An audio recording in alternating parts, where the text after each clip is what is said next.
great conversation coming up, so get everybody around the radio. We're back with Dr. David Klein of the Stages of Life Institute in Longwood, and we've had a lot of discussions about the Affordable Care Act and what is affordable and what is not. And I wanted to start the conversation today with talking about access and allocation to medical care. And the one thing is, I think back to when I was a really little kid, I think back to the fact that a lot of doctors took money. Yeah, imagine that. There wasn't a lot of discussion of insurances back then. And I even think back to, 50, 60, 80 years before that, Little House on the Prairie type thing, where you'd pay for your medical care with a chicken or whatever it was with the doctor because we were actually paying for his service and paying for his expertise. Then somewhere along the line, we got lost in a world of insurance, and we did a show on this on one of our weekend shows about 8 months ago where we talked about the fact that a lot of people think they can't get medical care without insurance. Insane. But don't doctors actually take money, and sometimes it's a lot less than they charge the insurance company? Well, think it through. Okay, it was actually the insurance coverage that caused the inflation to begin with in medical health care. So it works something like this. Expect at least a 10 to 20% inflation rate in medical care, cost of it. Okay, it doesn't go to the doctors.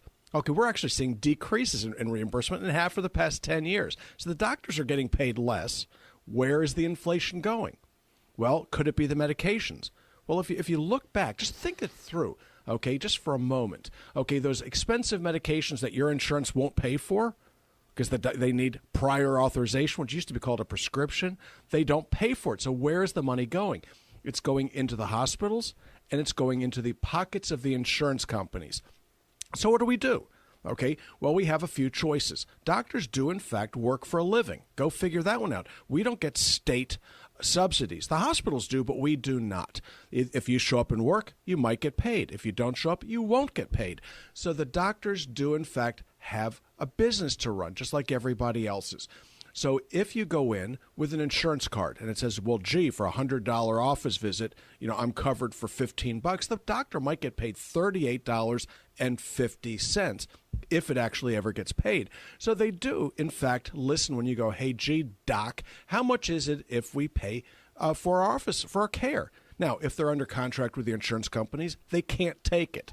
That's a real problem. So a lot of doctors, well, we can't take cash. That's because they're idiots. Okay, the upshot of it is that anybody is allowed to do anything they want to in this country within the letter of the law.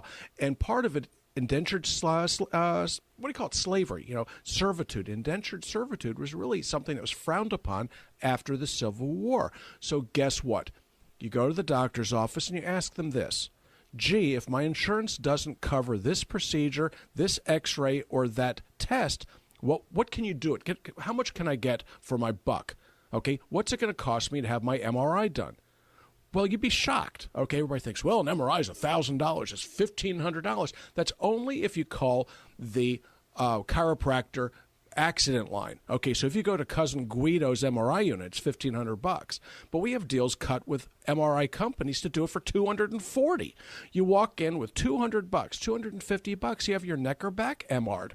Okay, what about an X-ray of your wrist? $30. There's nothing about this that sounds nearly as expensive as the $700 that you're paying for health care insurance. Mm-hmm. Okay, think it through. Oh, here comes the other issue. All right, you go ahead and they find something wrong. It now becomes part of their record. You get rated next year. Okay, now it was true. They can't turn you down for health care coverage because of a pre-existing problem. You remember that lie? Yeah. You know what they did? They just simply rated you. What does that mean? It means you pay 3 times as much. So last year, people are coming back going, I don't know what happened. My insurance tripled. Why did that happen? It's because they got your database. Well, the sad fact is they already have your database. But if you end up with something new, the last thing you really want is for the insurance companies to be looking at your personal issues. Okay, they're certainly not going to pay for it, but it does give them a reason to charge you more next year. Sure. Now, if you end up with a catastrophic problem, God forbid you end up with something like cancer, you're going to need that insurance card. But there are very few things other than an organ transplant that you can't cover for yourself. Even childbirth. I paid, when my daughter was born, I paid cash for it. I was a doctor. Okay, why? Because I had a high deductible. I paid for it. It did not break me. okay, and it wouldn't break you either. What's it going to cost for you to go and have your arm set? A couple $100? It really isn't expensive at all. Healthcare isn't expensive until you bring the government into it, until you bring industry into it, and more importantly, when you bring the insurance company into it, because they have convinced everybody, including the doctors, okay, that only they can actually pay for anything. Well, let's think this one through. Okay, I take a certain amount of pride, okay, in treating diabetes for under $10 a month. Sure. Okay, can you do it? Yeah, you actually can. Believe it or not, $20. Do you need, do you need to have, a $300 a month insulin? Well, if you do, okay, but most people do not. What about blood pressure issues? Most of the blood pressure medications that I prescribe when I need them cost under $10. Okay, that's not a great deal. Inhalers for asthma, $20. Not wickedly expensive. Antidepressants, many of them are free at Publix. Okay, you don't need to be scared by these people. You go in and you ask your doctor, okay, if I have $30 in my pocket, sure, how can we treat this illness? The better doctors, the older doctors in particular, are going to smile. And they're going to go, cool, let's go ahead and make this into a challenge instead of giving you the fanciest antibiotic out there or the most recent of all antidepressants, and try to get the job done, because, after all, the patients only want the newest and best. And guess what? The newest isn't usually the best. Mm-hmm. Now, what about this? Are we going to be having to go, we talked about this earlier, to the CVS, to the Walgreens for some things, and then to maybe what we might call the doc in the box, which is really owned by a hospital? Is that where we're going to have to go? It's going to end that way. Okay, it will end up that way. The doc in the box, they're convenient on the weekend. The family docs, folks like me, okay, that are in solo private practice, or those that have a partner or two, it's very, very difficult to be there from dawn until dusk or even later and be there on the weekends too. Yeah. Very, very difficult. So we lean on the urgent care centers. We call them doc in the boxes. It's sort of a pejorative, but it is what it is. And I spent plenty of my time in the emergency room doing that kind of work as part of my training, vowing never to go back. Okay, but yeah, we do have to lean on them for that. But things like inoculations, CVS and Walgreens can get their inoculations cheaper than the doctors can buy them for. And typically they get them before. So when you need flu shots, go to Walgreens, go to CVS. It works out just fine. They keep good records on these things, after all.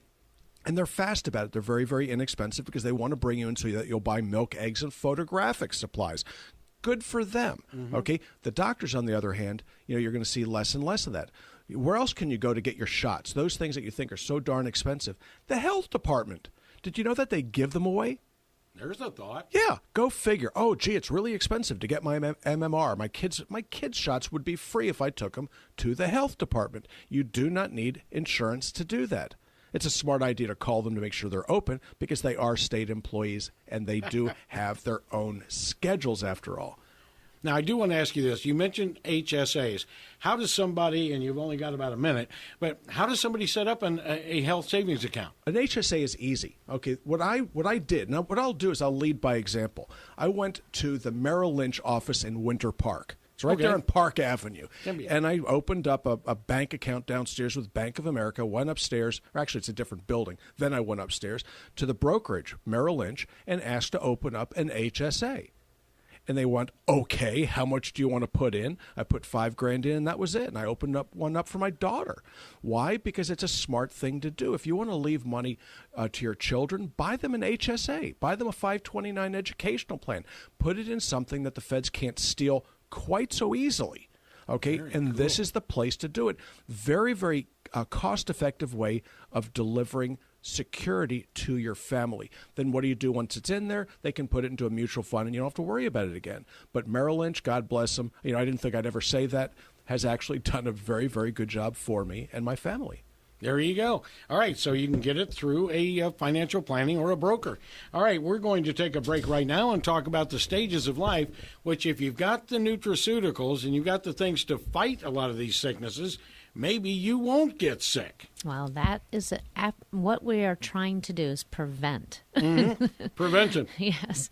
So do come in. Our phone number is 407 679-3337. Our website is stagesoflife.net. You can purchase nutraceuticals in the office during our office hours, Monday through Thursday, from 8 to 5, or through our website, which is, once again, stagesoflife.net. That's .net, everybody. Be listening every day for Dr. Klein right here on the Rob Newton Resource Hour.